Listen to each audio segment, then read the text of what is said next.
हिंदू ना मुसलमान हूँ।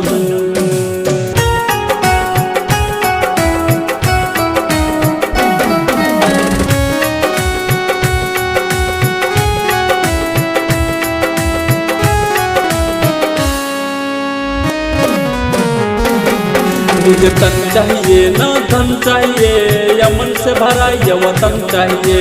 जब तक जिंदा हूँ लड़ता रहूं, मरूं तो तिरंगा कफन चाहिए। दुश्मन की गोलियों का सामना करेंगे, आजाद हैं आजाद रहेंगे। दूध मांगोगे तो खीर देंगे, सीमा लांगोगे तो चीर देंगे। भारत माँ का वीर जवान हूँ मैं, भारत माँ का वीर जवान हूँ मैं। दुश्मनों के लिए चट्टान हूँ, ना हिंदू ना मुसलमान हूँ।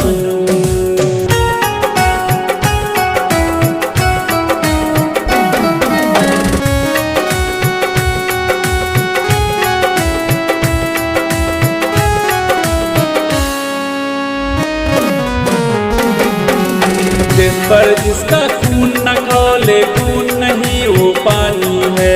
जो भी देश के काम न आए वो बेकार जवानी है। वीरों को हर्षाने वाला मातृभूमि का तन मन सारा। विजयी विश्व तिरंगा प्यारा, झंडा ऊंचा रहे हमारा। भारत माँ का वीर जवान हूँ मैं, भारत माँ का वीर जवान हूँ मैं। दुश्मनों के लिए चट्टान हूँ, ना हिंदू ना मुसलमान।